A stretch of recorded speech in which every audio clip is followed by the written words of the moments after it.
We're back. You probably thought we weren't going to come back, but we're back. This is episode 2 again with the boys. Somehow, some way, baby. I'm Miles running Holla Live. I'm here with Fred DeBella and the homie Grayson Sheffield. All right. So in this podcast episode, we realized that we have beards and tattoos. So that's what we're going to talk about. Beards and tattoos. Beards and tattoos. Easy. As a starting point. Yeah. Go with. So I guess, like, what was your first tattoo? Like, and what was the inspiration behind it? So my first one was my last name. And makes sense. And I waited till I was 38 years old to get my first one. Oh, Damn. Wow. Okay. Because I could have got one earlier.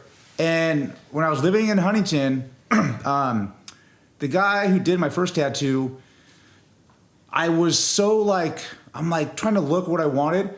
So, you know Chauncey Billups, right? Mm-hmm. Billups had a tattoo right here.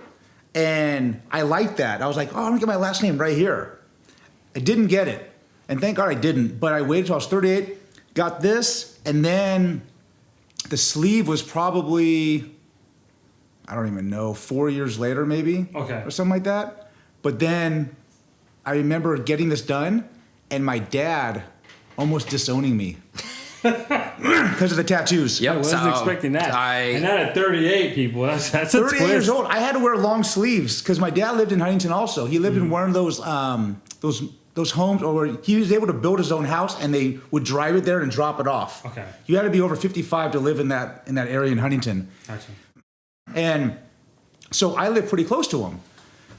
When I would go over there, I would have to wear long sleeves in the summertime, just so he wouldn't see it. That's hilarious. And he found out that I had it and sat me down and was just telling me how it was this about the tattoos.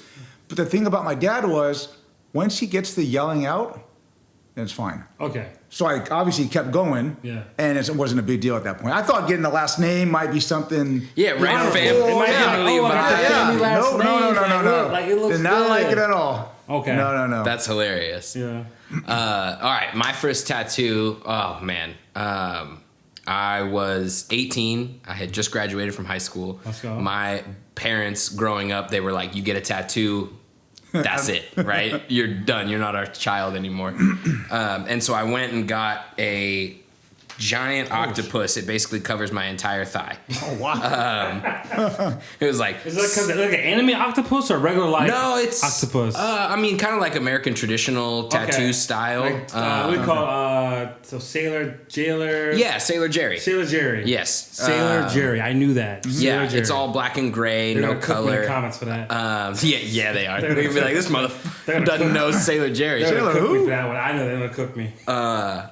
But yeah, so I went and I remember I was texting my mom and I was like, oh, I'm at my friend's house. I'm gonna hang out here all day, whatever. It was a Saturday. Meanwhile, I'm sitting in the tattoo shop, no pants on, getting my thigh tattooed. So that was interesting. And then kind of, similar, vibe to you. I had to make sure that summer, it was, right after I graduated from high school. So that summer I was wearing pants. The whole time. I was like, Just ain't no way that they find this out. And then it was funny when ultimately I did show them. It was basically because my siblings and I were all going to get like sibling centric tattoos. Yeah. And my mom, who is very close with all of her children and very supportive of all her children, she was like, I want to come with you guys when you go to get these sibling tattoos. And I was like, oh yeah, I didn't think anything of it. And then I go walking into the tattoo shop, and this is 2 months after I had gotten the octopus. And the artist who did the octopus, he goes, oh, hey, Grayson, how are you, man? And I'm like, well, okay, I got to explain to my mom why this dude knows me so well, and now it's cool. I mean, both of my siblings and I have tattoos. My brother has more than I do now, and we even talked my dad into getting one, nice. Which was pretty cool. So up on his shoulder here, in kind of like Greek style, he got like a wreath around, and then he got my sibling and I's initials tattooed in the middle of it. Still trying to work on my mom, trying to get her to get a tattoo. We'll see how that goes. But yeah, so that was kind of my first experience with it. It was amazing, and yeah, I mean, I've been getting them ever since. So, nice. What about yours? My first tattoo I got when I was 16. Oh, hell yeah. I had my manager at my part-time job pretend to be my mom to sign the waiver. Wow. Shout out to that manager. I'm not gonna drop her name, but Serious shout out though. That's a legendary performance. She hooked it up, and I got my first tattoo. I got the Batman symbol with like my nickname in it. Amazing. Yeah, so that was my first tattoo, like 16. Amazing. I was in high school on some real rebel stuff. For All real. right. Well, let's transition that into Batman. Yeah. Who's your guy? My guy? Who's your Batman? My Batman? Yeah. That's a tough one, man. I'm gonna have to give it to the OG. I'm gonna have to say Michael Keaton. Ooh, I'm gonna have okay. to say Michael Keaton's my I like Batman. that. I like but when that. it comes to my Joker, for sure, Heath Ledger. Yeah. Absolutely. Heath Ledger for sure. 1,000%. Absolutely. Heath Ledger is my Joker. Dude, that guy is like, Legendary. I mean, well, he's not here anymore. R.I.P. Yes. But the way he just delivered Insane. transitions in it. Insane. was amazing. And fits so well. Do you want to know into how I that got universe. these scars? Yes. Do you want to know how I got these scars? Amazing. So, yeah, like I mean, I grew up a huge Batman fan. Okay. Right. I mean, my name is Grayson. Holy shit. First Robin, Holy, right? that's is right. Oh, wow. Dick Grayson, Yeah, aka I get it. Nightwing. Yeah. And so yeah, I always had an affinity for that. So no, as soon as you said Batman, I was like, all right, I gotta ask you that question. Yeah. Because I'm an animated guy, right? Gotcha. My Batman is Kevin Conroy from The the OG series from the OG. early 90s. Yes. That's a classic. Yes. You know, that was the first time they actually introduced, what's her name?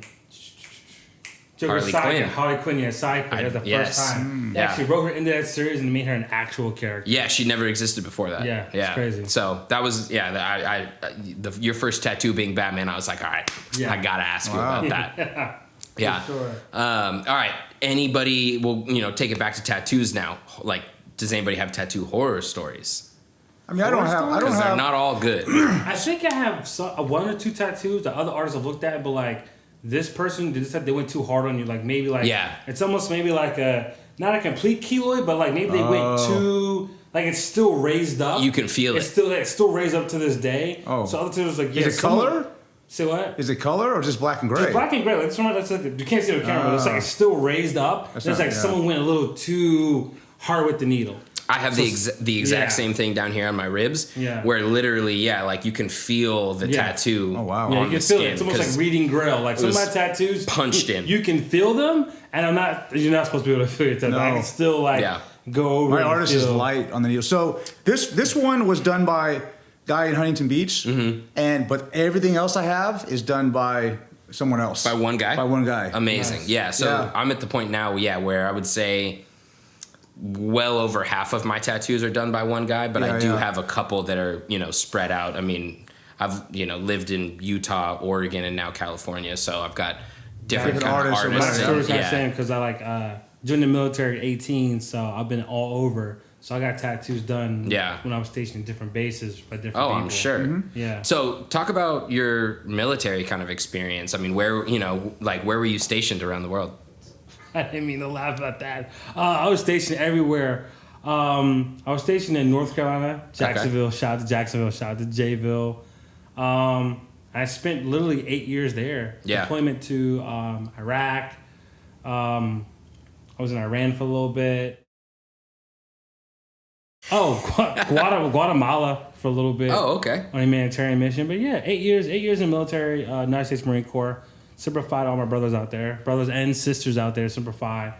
I would say the military is not for everybody, but joining at 18, a little bit after 9/11, and feeling like this kind of like camaraderie with other like Americans, wanting to kind of do something, kind of like make something of myself after high school. It was the right decision, but I don't think it's the right decision for everybody. Yeah. So for all you high schoolers out there who may be lost and don't know what to do, military may be an option for you. Maybe. That's what they try to do, right? Maybe. Don't a lot of parents do that? They figure like if their kids are Maybe. not going the right direction, you go in the military and they're gonna make you something. Maybe. I- Like, I I- don't have any kids, but maybe. I almost ended up at a military high school. Okay. You're yeah. a bad kid. I mean, I had my moments. But yeah, the summer after my freshman year of high school, my folks were trying to figure out what was going to be next for me. I had been kicked out of school in 8th grade, kicked out of a different school at the end of 9th grade. What did you do to get kicked out? You just can't skip over that, brother. What did you do?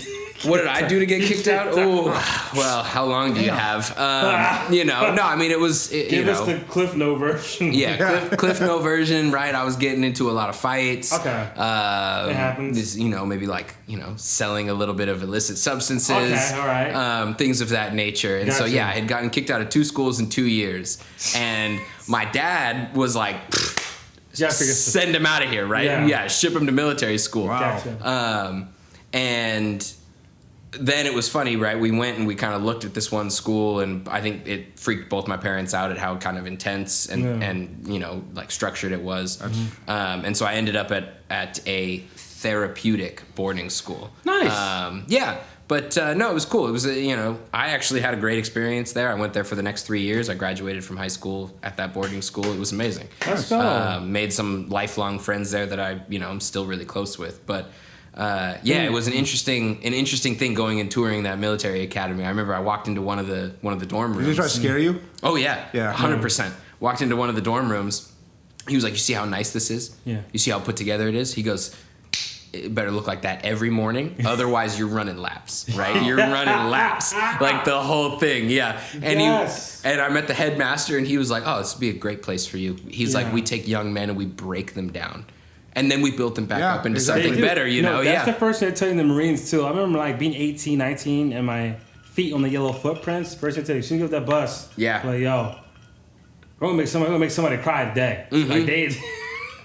Oh, I can only imagine. It's almost like a nervous laughing trigger because it's so traumatic, actually. Well, and it's one of those things where it's like, how else do you react? Yeah. You got to laugh at that point. I actually got in trouble for laughing. I'm sure that you did. I got destroyed often. I would see someone else, crying or making them do PT, and the drill instructor would look at me and be like, "Oh, you think that's funny? Join them." You know what I mean? I'd be down there pushing with them and running laps. Are they like Navy SEAL type stuff? What they do? They do Navy SEALs too, but I only know about the Marines. But the Navy SEAls, they also do their own type of discipline. But it's all about military bearing. Yeah, you're not supposed to be no emotion. No emotion. Yeah. No. Damn. Yeah. I see videos on that stuff. They said they'll break you down. Yeah. And they'll build you right back up and hope that you leave a better person than what you came in as. Hope. Exactly. Shout out to all our military men and women out there serving the country. Yeah, nothing but the utmost respect. You. Yes, being a fellow veteran 100%. myself, so I appreciate all And of you. and don't they? Wasn't there a thing to where you come out of the military? Like I said, you go to Iraq, Iran, you go to all these places that are obviously not going to be the best places for Americans to go to. Yeah. Your mind has got to be jacked up when you come back. Don't they? Isn't there a thing to where they don't as far as treatment and as far as this and that, because they can't put you right back into society fast, right? They offer, mental health services, which I think we should have a podcast episode on one day and maybe have a professional here to talk about it. But they do definitely offer you to go to counseling stuff when you first get back. You need to. When I came back, I was a little angry at the world a little bit. I had to kind of take a deep breath and relax. I suffer from slight PTSD and anxiety. So sometimes it manifests through me sweating a lot or just it's like a nervous type of thing.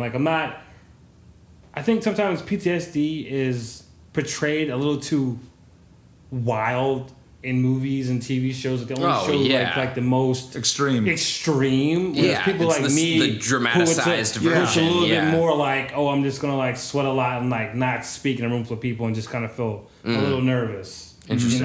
Yeah. But so there's different extremes to it. But if you are needing mental health help, you should probably seek it out there for all my fellow veterans. Absolutely. Go get help. Don't be afraid. And go talk to somebody. I've talked to somebody about my issues. Go to the VA. Talk about your own issues. You almost have to, because it's you're coming out of a place to where people are dying in front of you. Yeah. To here you go. Let's go to Erewhon today. No, it's two different things. If I could afford that. Well, I'm just saying. I'm just saying. It's we're two different worlds here. We're not fighting for Erewhon over there. I know. That's what I'm saying. They throw you into that. You come back here. I need that banner, fighting for Erewhon. The Erewhon banner out there. I couldn't imagine whether I'm an M16 in my Arowanti. So I'm doing this for the organic broccoli. Exactly. I'm doing this for the Holly Bieber shake. For Jack Flaherty's blue and white shake. Yeah. You're coming from a real world to a manufactured world. Manufactured world. Yeah. I think the hardest adjustment that I always tell people is that the hardest moving a veteran is that you have to let the rank and uniform go, because when you start a new job, like they appreciate you and respect you for your military service, but it doesn't mean they're going to make you like a manager off the bat or make you CEO of the company. No, you still got to kind of like grind your way back up. Yeah, cut your teeth. Unfortunately, that's been my experience. I've been out for like 10 years now, and I had to start all over again. Not from the bottom of society, but I definitely had to like start at the beginning of most companies in a very junior position to go to a senior position. Do people sometimes assume that since they are in the military, we get a higher rank? You know what? I could tell them in the military, and they're going to be like, oh, they're impressed, yes. But are they going to be like, you know what? Yeah, I should be a manager. I should be this. I should be that. When you still got to start at the bottom. Yeah, I mean, that's just to put you at. And I think the worst thing is that the first issues I had when I came out was that, oh, you're a Marine? Why don't you just go do security or be a cop? No, I want to work in the music business. Oh, Jeez, that's what I got. I want to do like I have pigeonholing you. Pigeonhole me. I have a degree in entertainment. Like, what are you talking about? But like a lot of places didn't give me a chance. But for the ones that did, I'm so thankful for them. So I always give a shout out to Village Recording Studios in West LA. To Jeff Greenberg. He gave me a shout out, gave me a chance. I really appreciate Jeff for that. And I really started my career in music and led me on a pretty good path. Nice. To like working behind the scenes in music, like music licensing and like engineering and opportunities. I really appreciate that. But a lot of people were not giving me a shot. It was like, oh, you should go be security. You should go be security. You should go be security. Like, yo, like what on my resume says I want to be security? Like nothing on this I want to go be anyone security. Assume. Yeah. That's the number one assumption. They assume if you're tough enough to go over there and fight. Yeah. Security guard, you'll be fine. Exactly. Yeah. If you're prior service, there are more things like, oh, you should go be security or be a truck driver or be a cop. That's the first three things we try to throw you into. Wow. That's like, wild. what if that's not what I want to do at all? Yeah, because I think that there is a large population probably of this country's veterans that those things don't appeal to. No, and they just want to be creative. Yeah, right? And yeah, I mean, you got to cater to what people actually want to do, right? Yeah. Like your story of like leaving the military and then being able to get this opportunity in the music industry is incredible. And like I wish that was the case for everybody, right? And where they had the opportunity to go do what they want to do. Yeah. You gotta fight for it. I feel like after you leave the military, you really gotta fight for your next career. If it's outside of law enforcement or truck driving security. But if that is what you love, if you do love doing security and truck driving and law enforcement, then you have a really easy transition because you literally go from there's a pipeline, straight pipeline, like straight pipeline. They literally recruit you from the military bases. Like the guys are getting out, you have like 2 weeks or a month left. They call it steps and taps. They recruit you. They come on the base and have like a job fair, and like FBI is there, CIA is there, all the agencies is there, and they love military members. Oh, I'm sure. They will find you a position. You guys are very structured. Yeah, they will. They know that you guys are like you guys, no shit, no. It's like you guys are to the point. And just get things done. Yeah, totally. Things done. Totally. And on that subject, a lot of us in the military and civilian life, we love our beards. That's what's called beards and tattoos. Oh yeah. Back to you could have it now. Let's talk about beards. Service is shaved head, no facial hair. You can have facial hair with what they call a no shave chit, so that you have like stubble. So I couldn't have this what I have right now. People. Okay, so you got a 5 o'clock. You can have a 5 o'clock. Okay. You can have a 5 o'clock. Okay. That's the best you can So have. like would Fred's be too long? Super too long. Oh, interesting. So tight. Tight. Yeah. Like kind of like what yours is right now, just on the side. You can have like a little bit of stubble. Oh, just on the side. Oh, you can have wow. Like this and this? No way. Yeah. Absolutely not. You have just a little bit of stubble everywhere. Interesting. But then you gotta like. So they want like a number one guard going up. Oh, it's like a zero guard. No clip, electric right? razor. Yeah, electric no razor. clip full open. Yeah. Or like electric razor. Electric razor is clean shaven though. Nah, they don't get that. They don't get that clean. Electric They razor. don't. Yeah. I don't know. I don't use one. That's like a nice stubble. It doesn't get you that clean. An electric razor, you'll be able to feel it. Yeah. Yeah. I don't like the clean shaven look on me. Yeah. No, I'm not at all. Well, and so like for me, it's like I've got very, very sensitive, particularly underneath my jawline skin, and so I never shave my shit with a razor. I use the peanut. Oh, nice. Yeah, that's a good piece of kit. Yeah. No, the only time that I'm actually ever clean shaven is like when another barber like does a straight razor for me. But because like the actual razors that you can buy right for yourself, like No, I don't use them. They'll inflame my face so bad. Wow. Yeah. So that's the way to do it. Straight razor. Okay. Straight razor's the way to go, man. I mean, think about it in terms of... That's old school. That's old school 50s, like... Oh, yeah. Barbershop. You got the guy with the suit and tie I mean, on. that's what I specialize in, right? Speaking of, he's a barber. I got a pretty good cut and shave from him, a little lineup when I went check them out. Thank you, brother. Where's your barbershop? I tell them. Let the people know on the podcast. My barbershop is right around the corner from us. It is called the Oliver Club. Mm-hmm. That is the name of the shop. Let's go. Yeah, it's actually got a really cool history as well. So tell us about it. The Oliver Club in the 1920s was a Japanese-American sports and culture club, basically. So it was these group of guys that would get together every week or every couple weeks and hold these meetings and discuss kind of the lay of the land, politics, the way that the Japanese Americans were being treated, whatever it might be. And ultimately then in the 40s with World War II, right, the internment camps came around and whatever, and all these Japanese Americans got shipped, to these camps. And the Oliver Club name became the name of a baseball team. Wow. Yes, and it's cool if you look it up, you can actually see photos of these guys in closer to the modern day being recognized at a Dodger game. They had the whole Oliver Club baseball team lineup out at the Dodger game. Oh, wow! I saw a story about that on that's long ago. Totally. On Nightly News, they talked about that. And the great nephew of the man who started the Oliver Club is the man who started Oliver Club Barbershop. Wow. So it's got this familial history, this lineage, and it is the shop where I work at, and I am so proud to kind of represent that history, and kind of take it into the modern world. Hear this podcast and be like, "Yo, bro, I heard you in the podcast." Yeah, let me get a cut. Where you at? So no, it's a pretty incredible spot. It's a 2-man shop. Mm-hmm. It's just myself and one other guy. It's very low key, very intimate, very calm. Not necessarily that barbershop that you go to that's blasting music or No, it's chill. I've been there. I can verify it's chill. I like it. Yes, it's a great spot. It's the complete antithesis of barbershops I've worked at in the past, where it was 8 barbers. Everybody's got a person in their chair. It's super loud, high energy, whatever. This one's much more kind of toned down and relaxed, and a more elevated service, I would say. I like that. So I have a question about.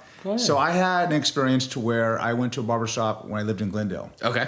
And I didn't particularly like the way the guy did my hair. Okay. A friend of mine went You guys keep going. I'm gonna check this voice message right quick. Keep going. You're good. I like that. Yeah, step out. So a friend of mine had went to another barber there. Okay, and at said, the same shop. Same shop. Said, Okay. you need to go to this guy. I'm like, I'm not going to go to this guy now. I just went to this guy. Yeah. And I'm like, well, fuck it. I need to get my hair cut. It is what it is. And I went back to that guy. The other guy was still working there.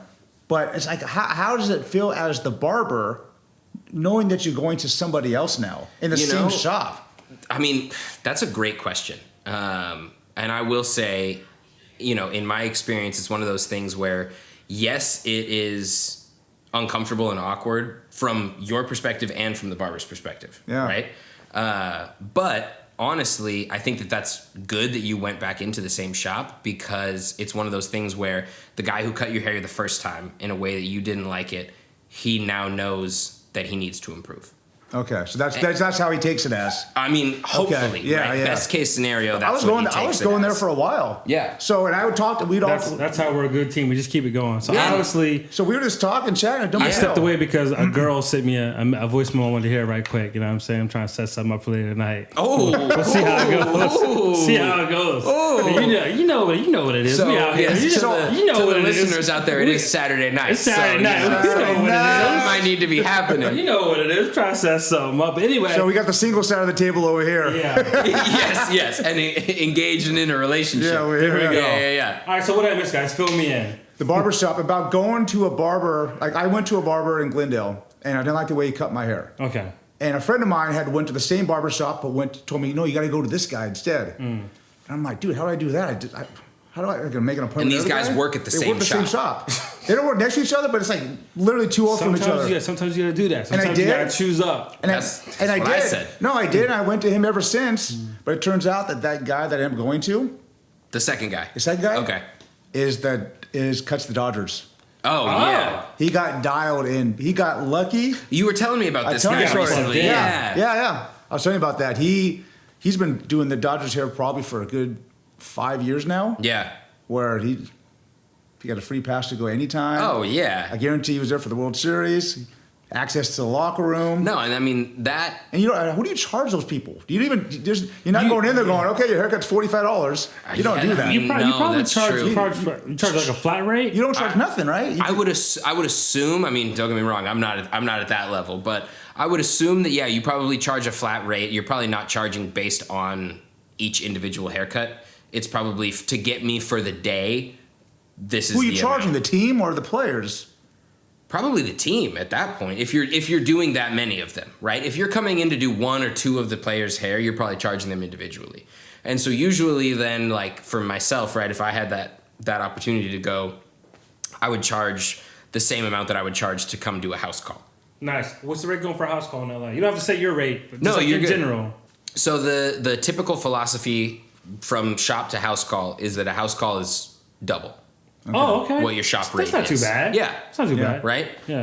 Does that include gas and tip with that, or no? Or that's just No, it's just double. double the regular rate in the shop. Double your You rate. get there. That's they, what they tip you. What they tip you? What is a generous tip for a house call? 20%, 10%, 15%. What we talking? Yeah, I mean a generous At least 20. tip. At least 20, right? Yeah, a generous tip I would say starts at 20. Yeah. Okay. Right? Because I would say on average my tips, circulate around 10 to 15%. Okay. Which is phenomenal, right? I mean, if you're able to tip any amount to anybody in the service industry, whether it be your waiter, your bartender, your barber, all of these different things, I think that obviously where we live, right, tipping culture is a necessity. Yeah.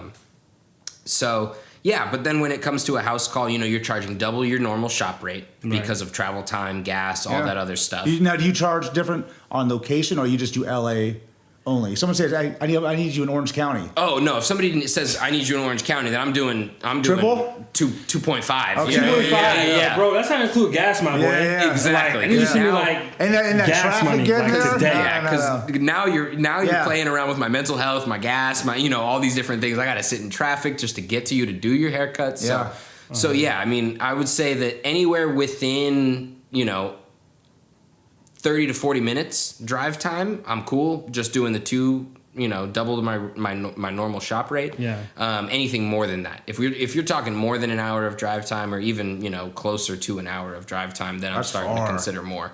But I mean, I've got 3 clients actually that are all kind of around the Beverly Hills area that I go do house calls at, probably once, maybe twice a month. And those guys I just charge double my normal shop rate. I feel like my ear just hit the mic. I was trying to make sure the battery didn't die. That's why I keep looking at the camera, y'all. But we're getting towards the end of this episode. So the last episode, we wrapped it up with like a positive affirmation, positive word. So we'll let you kick it off. Give us something positive for the folks Something out positive. there. Ooh, man. Something for the week. Give them something they can just chew on. Yeah, put yourself out there. Honestly, I like that. I remember starting in this game and learning how to cut hair and getting to the point where I was starting to take my first ever clients, and it took me a long time, longer than it should have, to start to put myself out there and try to sell myself in a certain way, right? Pass out business cards, hang flyers, do all of the things that were necessary in order for me to succeed in the area that I was in. And it was nerves. I was anxious about it. But as soon as I got to the point where I was willing to put myself out there and I was, not letting myself be ruled by fear, things got better. And so I think that would be my positive affirmation, is just put yourself out there. I like that. What you got from Fred? Walk in like you own it. Take initiative. I like that. Y'all calling us a fire one. Take initiative, because when you show the confidence, that confidence shows to the people that are looking at you too. You got to have confidence in anything that you do. You can't take no. I mean, you can take no. I mean, people tell you no all the time, but you have to strive to want to do better. So for me, it's take initiative, and who cares what people think or people say, feel about you? I can care less. Right. Because, like I said, positive results. Wait, was it positive thoughts get positive results? So you got to think positive at all times. I like There that. you go. I like the callback. That's good. right. Crap. I came with 2 heaters. Hit us with yours, baby. I would say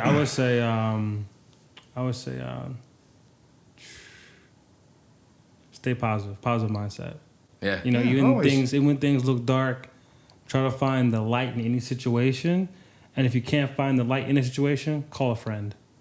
Call a wife or a husband or a best friend or an ex-friend, but call someone that can dig about that whole. Until next time, people, I want you to like, Until next time. comment, and subscribe. Thank you so much. Listen to the man. Leave the comments below. We'll try to maybe start replying back to some of those comments as they come in, and Oh, absolutely. shout out some of our viewers. But subscribe, like, and comment. Thank you so much. Give me your Instagram one more time. Debella.Fred. Sheffield Barbering. And we're out.